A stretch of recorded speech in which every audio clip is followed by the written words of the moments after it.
안녕하세요. 반갑습니다. 저는 경기중앙교회의 청년부와 선교부를 담당하며 사역하고 있는 최은호 목사입니다. 오늘 우리가 함께 나누실 강의의 주제는 다문화 사회와 그리스도인이라는 주제인데요. 우리가 살아가고 있는 구체적인 상황들 가운데 다문화 사회에 대하여 우리가 좀 더 폭넓은 이해를 가지고 또 깊이 있는 나눔을 통하여 그리스도인으로서 우리가 직면하고 살아가는 상황 중에서 어떻게 쓰임 받으며 또 적절하게 대응하며 빛과 소금으로서 살아갈 수 있을지를 함께 나누어 보는 그런 유익한 강의가 되기를 바라겠습니다. 강의의 내용은 이 세 가지의 소주제로 나누어서 간략하게 보실 텐데요. 먼저는 현 사회에 대한 이해에 대하여 좀 시간을 할애하도록 하겠습니다. 우리가 살아가고 있는 이 시대 상황에 대한 이해가 있어야지 다문화 사회를 이해하는 데 있어서 도움이 될 것 같고요. 그 중에서 depopulation, 인구 감소에 직면하고 있는 우리의 사회인데요. 이 현상에 대하여 이 현상이 주는 의미가 무엇이고 또 다문화 사회와 긴밀하게 연결되어 있는 이 인구 감소의 문제에 대한 우리가 깊은 이해가 있어야 하겠다. 그래야지 다문화 사회에 대한 적응과 또 그리스도인으로서 해야 할 책무들을 더 잘 감당할 수 있겠다 생각을 합니다. 두 번째는 필연성입니다. 다른 말로 불가피성이라고도 하는데요.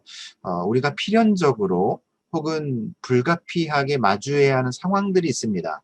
예를 들자면 지금 상황에서는 코로나19겠지요. 모든 사람들이 필연적으로 마주하고 대처해야 하는 상황인데 이 다문화 사회 또한 필연적으로 우리가 마주해야 하는 상황입니다. 그것은 이미 서구 유럽 국가들에서 경험했던 것을 토대로 또 출산율의 저하, 여러 가지 인구 감소의 요소들을 보았을 때 다문화 사회의 필연적인 측면이 있다라는 것을 전제하고 그러면 과연 우리는 어떻게 대응해야 할 것인가 살펴보겠습니다. 세 번째 마지막으로는 그리스도인의 책무입니다. 이게 가장 중요하죠. 그런 상황에 대한 이해를 충분히 한 후에 우리는 과연 그리스도인으로서 어떠한 책무와 역할을 가지고 살아가야 할 것인가를 나눠보는 시간 갖도록 하겠습니다. 첫 번째, 현 사회에 대한 이해입니다. 여러분 먼저 이 도표를 좀 참조해 보시면 이해하시기 편하실 텐데요. 2008년을 한번 보세요. 출산율인데요. 1.19명입니다. 그래서 쉽게 말씀드리면 남녀 2명이 한 쌍이 결혼하여 자녀를 낳은 수를 출산율이라고 하는데 2008년이 통계적으로 1.19명을 낳았습니다. 쭉쭉 보시면 2012년에는 1.3명으로 이렇게 증가하는 듯 해 보이지만 결국 2018년을 보시면 0.97명입니다. 그러니까 한 명을 채 낳지 않습니다. 2021년 현재는 0.84명입니다. 이 출산율의 수치가 주는 굉장한 의미가 있는데요. 다방면적으로 복합적으로 여러 가지 문제들이 연결이 되는데 먼저 경제적 관점에서 보시면 출산율이 경제학자들이 말하기를 출산율이 2.0 이하로 떨어지기 시작하면 국가 부채가 늘어나는데 그것을 갚아낼 능력이 없어지기 시작한답니다. 그러니까 국가의 경제적인 측면에서 큰 타격이 온다고 합니다. 얼마 전에 그 이탈리아의 대통령 세르지오 마타렐라 대통령이 뭐라고 선언했냐면요. 이탈리아의 출산율이 현재 1.29명입니다. 우리보다는 높아요. 1.29명인데 OECD 국가들 중에 한국이 굉장히 낮은 편에 속합니다. 이탈리아는 1.29명인데 이것을 너무 심각하게 받아들여서 어떠한 이야기를 했냐면 세르지오 대통령이 이런 말을 했습니다. 이탈리아 국가의 존립의 위험이 왔다고 경고를 하면서 그러니까 이탈리아의 존립의 위험은 전쟁도 아니고 기근도 아니고 바로 인구 감소이다. 이 올릴 수 없는 급감하는 출산율을 우리는 어떠한 정책으로 막아야 하고 그러니까 인구 감소가 되지 않게끔 다양한 방법을 추구해야 하겠다라는 선언을 했을 정도로 이게 굉장히 위험한 일이다. 인구가 감소한다는 것은 1세기 안에 한 나라가 존립하거나 혹은 패망하거나를 볼 때 이 인구 감소가 너무나 중요한 요소이다라고 이야기를 합니다. 조금 실제적인 예를 말씀드리겠습니다. 이게 한국의 예인데요. 지금의 출산율대로 그대로 가다 보면 어떤 일이 발생하냐면 2020년 작년에 출생한 아기의 수가 27만여 명인데요. 그 아이들이 아, 태어난 그 동시대 2020년 그날 대학 정원 수가 48만여 명이었습니다. 그러니까 이게 무슨 말이냐면 작년에 태어난 아기들이 20년 후에 대학을 들어가는데 그때 되면 존재하는 대학교의 약 50%가 폐교를 한다는 말입니다. 그러니까 이 인구 감소에 대한 문제들은 사회 전반적인 여러 측면에서 이게 굉장한 문제들로 발생을 하는데 그래서 지금 이 화면은 제가 그 뉴스의 화면을 캡처해서 온 건데요. 왼쪽 위에를 보셔요. 역대 최저 출산율 충격. 이게 충격적이라는 겁니다. 다음 화면은요. 2065년이죠. 지금부터 약 40년 후에는 어떤 일이 발생하냐면 생산 연령 인구와 부양 인구가 대역전이 됩니다. 생산 연령 인구가 적어지고 고령 인구가 더 많아지는 사회인데요. 이런 것을 대비해야 하는 인구 감소의 문제는 굉장히 심각하다라는 것을 보여주는 통계입니다.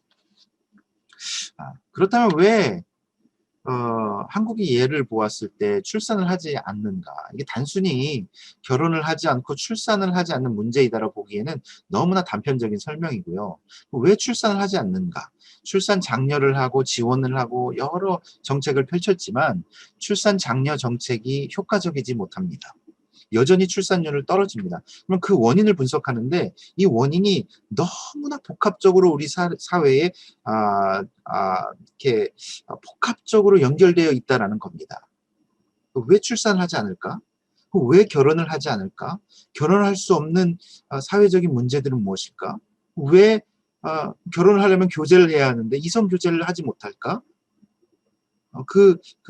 이성 교제를 하지 못한 상황은 무엇일까? 왜 직장을 갖지 못할까?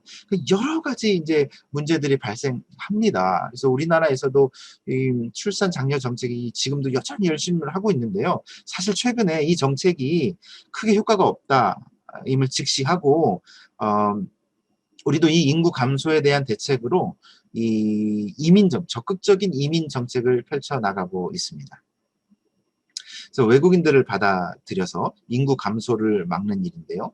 그리고 특별히 이제 직업적으로 틈새가 있는 곳들, 이 사회를 구성하기 위해서 필수적으로 생산해야 하는 것들이 있는데 그것에 이제 인력이 부족한 부분에 있어서 외국인 근로자들을 이렇게 채용을 하고 외국인들이 이 땅에 와서 근로할 수 있게끔 그래서 틈새를 메워주는 일들. 실제적으로 우리나라에서 지금 산업 현장에서 그리고 농어촌에서요. 외국인 근로자들이 없으면 생산이 불가합니다. 그래서 우리는요, 우리나라에 거주하는 외국인 근로자들에게 굉장히 감사해야 하고, 존경해야 하고, 고마워해야 하고요. 우리 사회를 구성하는, 또 유지하게 하는 일원으로서, 우리가 그런 배려하고, 도와주고, 사랑하는 마음을 가져야 하고, 특별히 그리스도인으로서 저는 오히려 이게 하나님이 주신 선교의 기회가 아닐까. 하나님의 하자도 몰랐던 사람들이 대한민국에 와서 일을 하며 살아가면서 그리스도를 만난다면 이보다 더 아름다운 일이 있지 않을까 이런 생각을 합니다.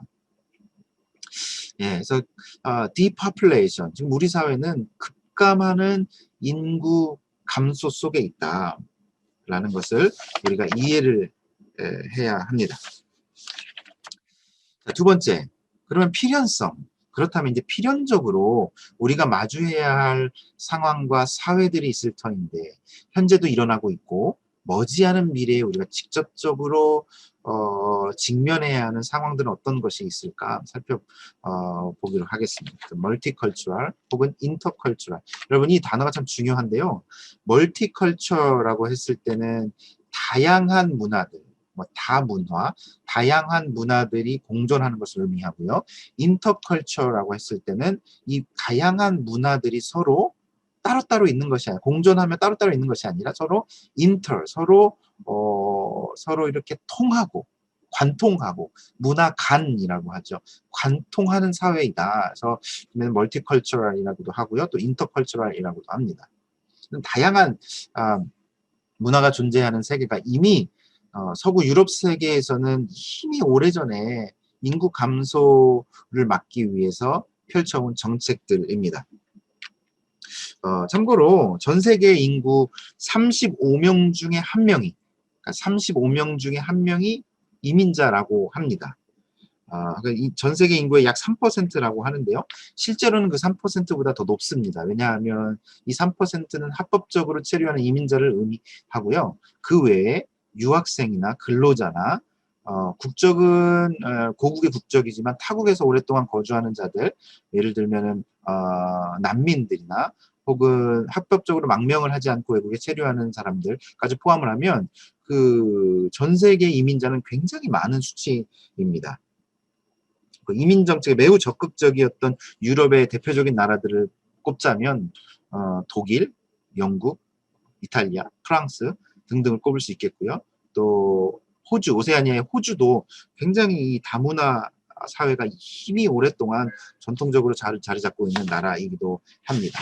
여러분, 영국에요.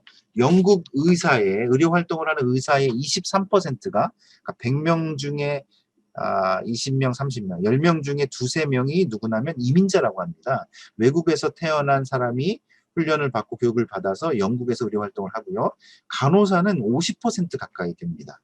그러니까 사회를 구성하는 중요한 인력 수급을 이민자들이 대체하고 있는 너무나 순기능이 많이 있다. 네. 호주에서는요, 우스갯소리로 이런 말이 있습니다. 호주에 사는 중국인들이 작심하여서, 많이 그럴 리는 없겠지만 작심하여서 단 하루, 호주에 사는 중국인들이 단 하루 휴가를 내거나 아니면 휴업을 하면 무슨 일이 일어나냐면 호주 경제가 마비된다고 합니다. 이게 우스갯소리이지만 사실 의미가 있는 이야기입니다. 그만큼 호주라는 큰 국가를 구성하는 사람들 중에 이민자의 역할이 그만큼 크다라는 이야기입니다.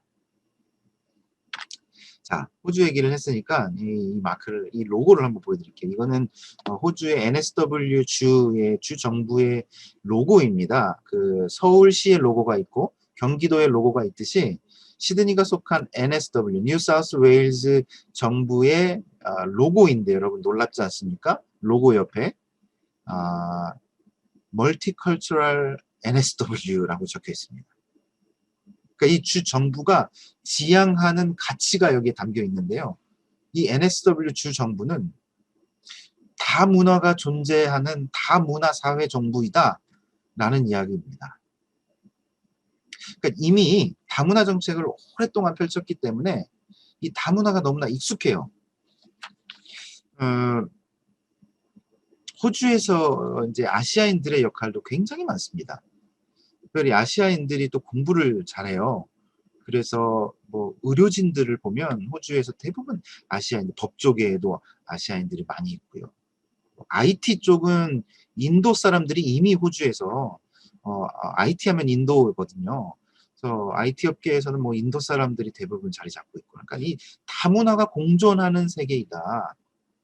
자, 이거는 캔버라에서 열리는, 해마다 열리는 그 내셔널 멀티컬처럴 페스티벌, 국립 다문화 잔치인데요. 저도 몇 번 이렇게 참여를 했습니다. 한복 입고 장구도 치고 북도 치고 가서 한국의 문화를 이 다문화 사회 속에서 막 전하고 한국 음식도 만들어서 같이 나누어 먹고, 뭐 거기 가면요, 뭐 동유럽, 뭐 동남아시아, 뭐 여러 나라들이 여러 나라의 출신 이민자들이 함께 이렇게 다문화의 풍성한 잔치를 여는 행사가 있습니다. 그래서 이 성숙한 다문화 사회가 어떤 것인가 조금이나마 맛본 기억이 있는데요. 반대로 여러분, 이 다문화 사회를 이야기할 때 이 역기능을 이야기할 때가 있습니다. 역기능이 분명히 있지요. 그러니까 이 다문화 사회가 뭐 좋다 나쁘다를 떠나서 이것을 이제 부정적으로 해석하는 분들의 이야기는 이제 뭐 범죄율이 증가한다라고 이야기하는데, 사실은 통계상으로 전혀 맞지 않는 이야기입니다. 설득되지 않는 이야기입니다. 왜냐하면 이민 정책을 펼쳤을 때 그 나라의 범죄율이 증가했다는 이야기는 전혀 이민자 수와는 상관없는 이야기입니다. 이민자들이 와서 일어나는 범죄가 있겠지, 없을 수는 없겠죠. 그리고 동시에 현지인들에게서 본래 일어나는 범죄들이 있을 것이고, 근데 그 수치와 비율들을 살펴보면 이민율이 증가한다고 범죄율이 증가한 게 아닙니다. 네. 그래서 이렇게 두려움 프레임으로 뭔가 이 다문화 사회에 대해서 부정적으로 생각하시는 분들이 있을 수도 있겠습니다만, 사실은 긍정적이고 순기능이 너무나 많이 있습니다. 먼저는 이 국가 존립의 차원에서 사회 구성원으로서 이 사회를 돌아가게 하는 순기능이 기본적으로 있고요. 또 다른 한 가지는요, 예를 들면 이슬람 출신의 무슬림 국가 이민자들이 기독교 나라에 가서, 예를 들자면 독일 혹은 영국에 가가지고요, 무슬림의 문화에 젖어 살던 그 이슬람권 사람들이 기독교화 되어가는 경우들이 너무나 많이 있습니다. 이게 드러나지 않아서 그렇지요.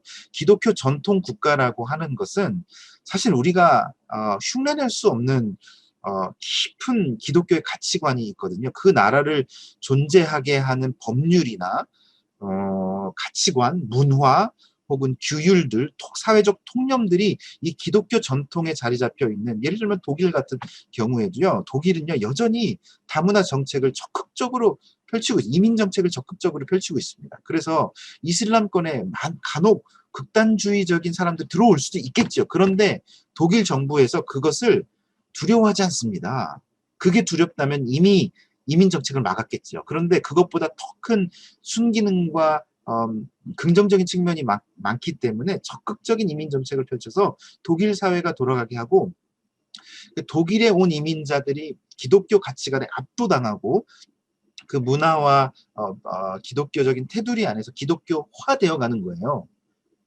그래서 그게 드러나지 않죠. 왜냐하면 이슬람의 어떤 그 폐쇄적인 문화 때문에 내가 만약에 나는 기독교적인 삶을 살고 있다라는 것을 누구에게 드러내거나 혹은 개종을 했다거나 하면은 이슬람 사회에서 매도가 되기 때문에 드러내지 않습니다. 그러나 여전히 기독교화되어가는 많은 이슬람 사람들이 있다는 것을 아셔야 합니다. 그 2세, 3세를 생각하면 이것은 굉장한 선교의 기회입니다.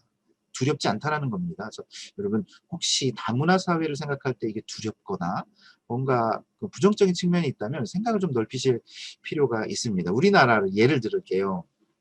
우리나라에 들어오는 외국인을 관리하는 정부의 주무부서는 그 출입국 관리 사무소입니다. 그러니까 여행자 말고요, 외국인들이 한국에 와서 일을 한다거나 혹은 장기 체류를 할 때 그 외국인을 어떻게 관리하느냐. 예전에는요, 외국인들을 불렀습니다. 출입국 관리 사무소에서 지역마다 다 있는데요, 외국인들을 불러서 신고하게 했어요. 1년에 한 번, 혹은 나라마다 좀 다르지만 어떤 나라는 뭐 6개월에 한 번씩 와가지고 내가 어디 살고 무엇을 하고 있는지는 신고를 하게 했어요. 그런데 지금은 출입국 관리 사무소에서 절대 한국에 거주하는 외국인들에게 그렇게 하지 않습니다.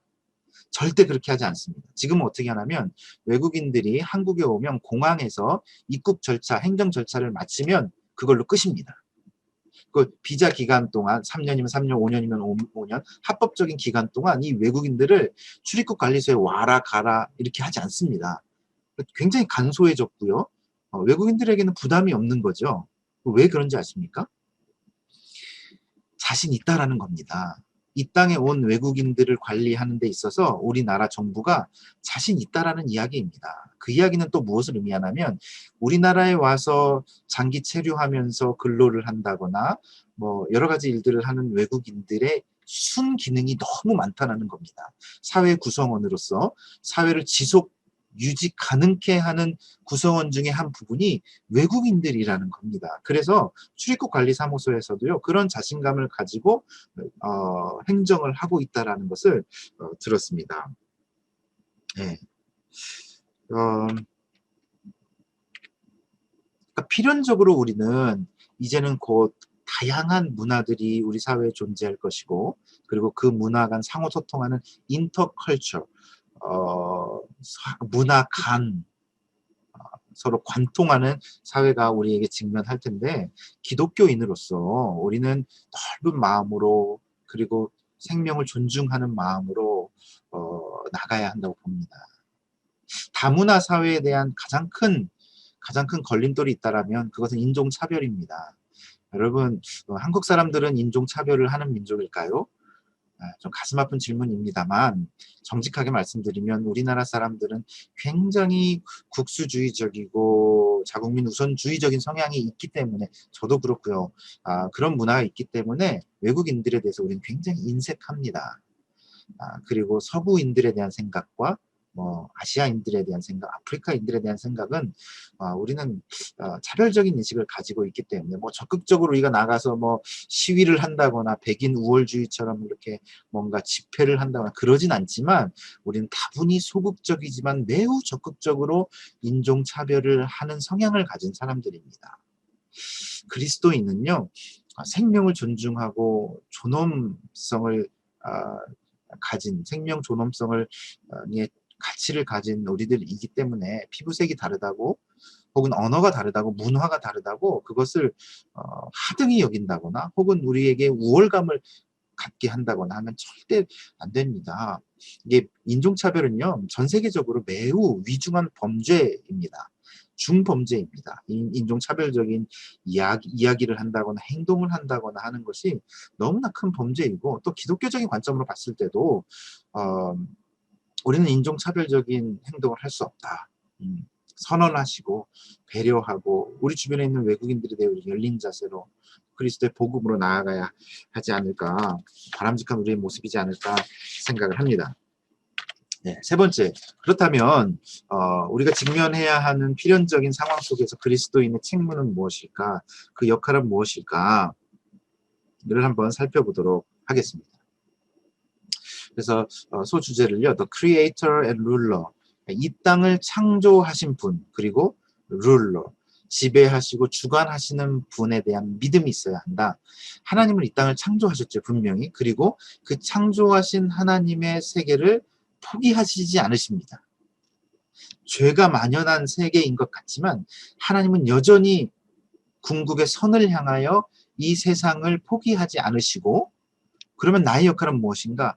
포기하지 않으시는 하나님의 세상에 나를 동역자로 부르신다 라는 믿음입니다. 그래서 내가 살아가는 이 세상은 하나님이 주관하신다. 역사의 주관자이시다.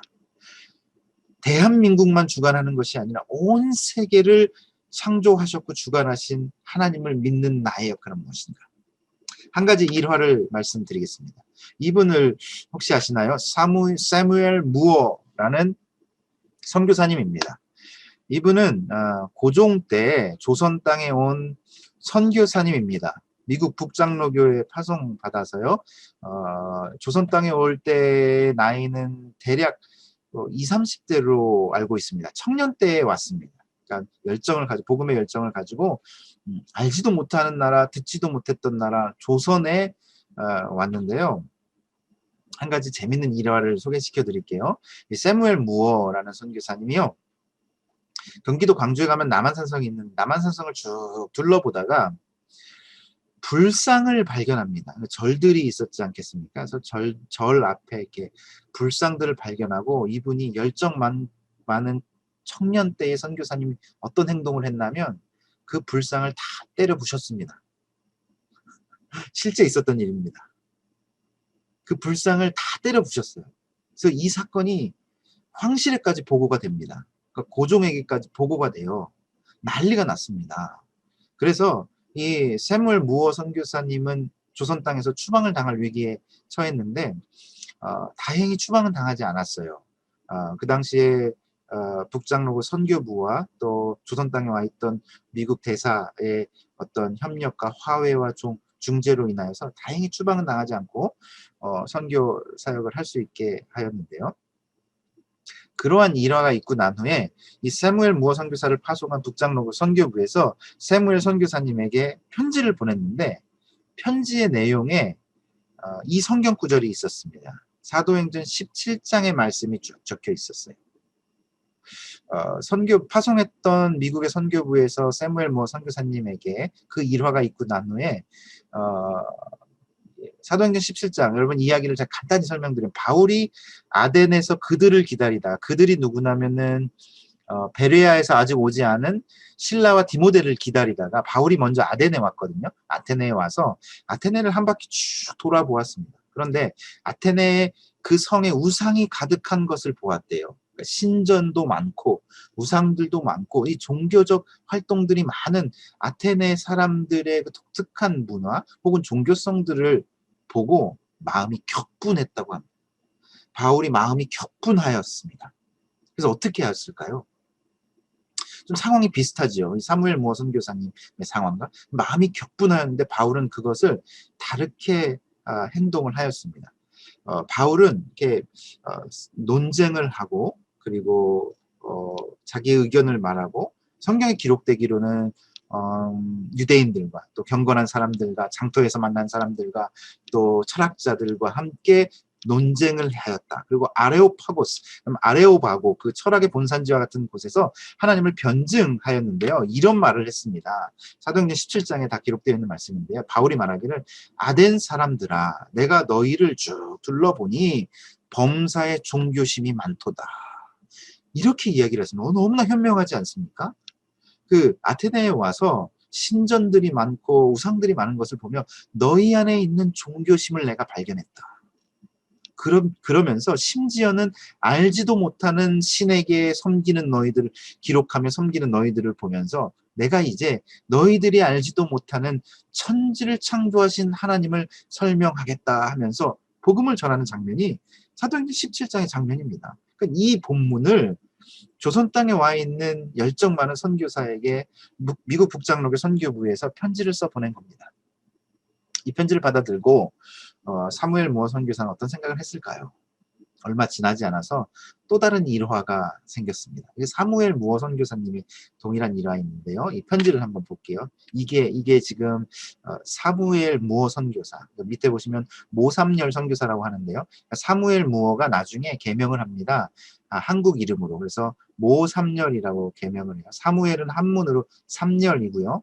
무어를 한국 발음으로 모 해가지고 모삼열이라고 자기 이름을 한국어로 개명을 해서 이 선교사가요 고종 황제에게 편지를 썼습니다. 여러분 잘 보세요. 삐뚤빼뚤한 이 한글 글씨체를 보세요. 자기가 직접 썼어요. 이 편지는 사본인데요. 장로회 신학대학교 역사자료관에 보관되어 있는 것을 제가 사진 찍어서 왔어요. 제가 읽어드릴게요. 옛날 고어여서 좀 발음이 다를 수 있는데 대황제폐하께 옵셔 보시옵시자. 삐뚤삐뚤한 한글로 고종 황제에게 편지를 씁니다. 대황제폐하께서 보시옵소서 천지를 만드신 하나님의 기별하신 말씀 나 미국인 모삼년에게 있으니 여러 대신 무리로 더불어 자세히 들으실 생각이 계시거든 부르시기를 바라옵나이다. 이렇게 써서 황제에게 이 편지를 보냅니다. 고종 황제가 이 편지를 보고 모삼열 선교사를 불렀을까요? 안 불렀을까요? 안 불렀습니다. 이게 문제가 또 됐습니다. 외교 결례상 이렇게 국가의 프로토콜이 있는데 결례를 어겼다고 해서 이게 또 문제가 됐어요. 그래서 이 선교사님이 굉장한 고생을 하기도 했습니다. 네, 여러분 이 모삼열 선교사님을 혹시 만나보고 싶으시다면 우리 서울에 저기 그 외국인 선교사 묘역 있죠? 그 마포에 거기 가시면 이분의 묘지가 거기 있습니다. 이 일화들을 보면서요. 어떤 생각을 했냐면 먼저는 저에게 개인적으로 나는 정말 저런 하나님을 향한 열정이 있는가? 하나님을 향한 열정이 있는가? 반성을 하게 되었고요. 또 한 가지는 이 오삼열 선교사는 사실 청년 때 열정으로 하나님을 변신하고 선교사로 가겠다고 해가지고 알지도 못하는 나라 조선 땅에 왔어요.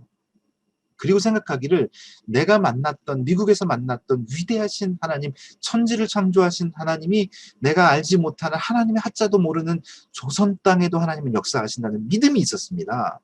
그래서 이 천지를 창조하셨다. 하나님은 역사의 주관자이시고 세상을 주관하시는 분이다라는 믿음이 있었기 때문에 너무나 이질적인 문화 속에 조선 땅에 와가지고 선교의 역할을 감당하고 자신의 목숨마저 바쳐 순교했다는 이런 놀라운 일화들이 우리에게 많이 있습니다. 그리스도인의 책무와 역할을 생각하면 다양한 문화가 존재하고 이제는 곧 다가올 세계 속에서 우리는 외국인들과 함께 공존하며 살아갈 세계가 다가올 때 그때 우리는 어떠한 마음과 자세로 그리스도인으로서 책무를 다할 것인가, 빛과 소금의 역할을 다할 것인가. 네. 여러분 이 사진은요, 이게 제가 외국인 사역할 때 찍은 사진들인데요. 왼쪽은 신학교에 온 외국인들, 여기 보시면 뭐 가나 출신, 차이나, 중국, 그리고 인도네시아도 있고요. 뭐 여러 국가들 함께 외국인들하고 함께 식사하는 장면이고, 또 오른쪽에 있는 이 자매는 미국인입니다. 미국 원래는 케냐 출신인데 미국인이고요. 미국에서 오래 살다가 한국에 영어 교사로 왔던 분과 함께 신앙생활하고 했던 사역들 사진을 좀 이렇게 보여드리고요. 이 사진 접니다. 굉장히 생기발랄한 접니다. 외국인들하고 함께 사역하면서 즐거운 시간을 보냈고, 우측에 있는 분은 이분은 신학교 교수님으로 호주에서 오신 분이셨어요. 아세아나 신학교 교수님으로 오셨는데 함께 외국인 사역했을 때의 모습이었고요. 이거는 여러분 기억나시나요? 얼마 전에 경기중앙교회에서 청년부에서 이 외국인 가스파오하고 미카 그 TV 트로트에도 출연했던 그 형제들인데요. 예전부터 알던 형제들인데 이분들은 원래 찬양 사역자들이에요. 한국에서 공부하고 유학하고 취직이 안 돼서 이제 유럽으로 간다고 소식을 들었는데, 이분들 초청해서, 또 외국인들 중간중간에 많이 있습니다. 한 10대 명 초청해서 함께 우리 청년들하고 다양한 국적의 사람들과 함께 예배드렸던 것을 사진을 찍었고 여러분께 좀 소개해드리고 싶어서 보여드립니다. 다문화 사회와 그리스도인이라는 주제로 함께 살펴보았습니다. 다양한 문화가 존재한다는 것은 우리에게 두려움이 절대 아닙니다. 다양한 문화가 공존한다는 것은 감사할 일입니다. 내가 알지 못하고 이질적인 문화일지라 할지라도 그것 때문에 너무나 감사한 거예요. 그 사람들 안에 역사하시는 하나님을 바라볼 수 있고, 이제는 이 멀티컬처럴을 넘어서 인터컬처럴, 이 문화 간 서로 관통하는 그러한 접점들을 마련하는 그런 마음가짐을 우리가 가져야 하지 않을까 생각합니다. 사도행전의 초기 그리스도인, 초기 교회가 왜 이렇게 급성장할 수 있을까? 부정할 수 없는 사실이 있는데요. 그 당시를 지배했던 문명이 있습니다. 먼저는 로마 문명이죠. 팍스 로마나라고 하는 로마의 평화를 선언했던 그 대제국의 문명을 통하여 그리스도의 복음이 급속도로 펴져나갔습니다. 로마 제국이 잘 닦아놓은 도로가 있었거든요. 그게 군사 목적의 도로였습니다. 그런데 이 복음을 가진 사람들은 그 도로를 통하여 그리스도의 복음이 급속도로 퍼져나갔습니다. 로마 문명을 통해서 하나님의 복음이 퍼져나갔어요. 또 한 가지는 헬라 문명도 있죠. 헬라 철학을 통하여, 헬라 사상을 통하여 그리스도의 복음이 다양한 모습으로 펼쳐나가기 시작합니다. 사도행전에 어떻게 급속도로 이렇게 교회가 성장할까를 봤을 때 우리는 그러한 문명들이 있음을 알아야 해요. 또 있죠. 히브리 문명도 있죠. 히브리 문명, 유대인들은 디아스포라로 흩어져서 살면서 회당 중심의 문화를 가지고 있었습니다. 그래서 바울은요, 그 회당을 쫓아서 도시 중심으로 그 히브리 문명을 통하여 복음을 급속도로 펼쳐나갈 수가 있었습니다. 그러니까 하나님은 하나님의 구원 사역을 펼쳐나가실 때 인간이 이루어 놓은, 그것이 설령 세속적인 방법이라고 할지라도, 인간의 문화라고 할지라도 하나님은 그것들을 선한 통로로 사용하셔서 하나님을 증거하는 방법으로 사용하셨다. 그래서 하나님이 위대하시다.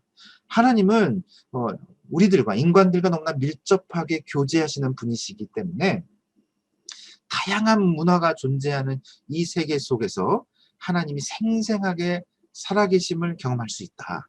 네. 짧은 시간이지만 다문화 사회와 그리스도인에 대해서 이렇게 강의를 살펴보았는데요.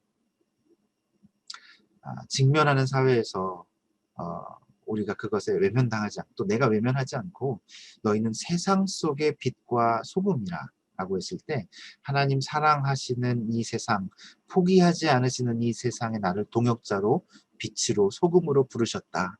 네. 그래서 이 세상에 하나님의 나라의 작은 모습이라도 내가 경험하고 또 펼쳐나가는 일에 쓰임받는다면 우리의 생애가 하나님 보시기에 기뻐하시고 아름답지 않을까 생각합니다. 네, 퀴즈입니다. 다음 중 다문화 사회에 대한 적절한 이해가 아닌 것을 골라주시면 되겠습니다. 첫 번째, 다문화 사회는 전 세계가 필연적으로 맞이하고 있다. 두 번째, 그리스도인에게는 다양성 속의 연합을 이루는 책무가 있다. 세 번째, 급감하는 인구 감소의 문제와 전혀 상관이 없다.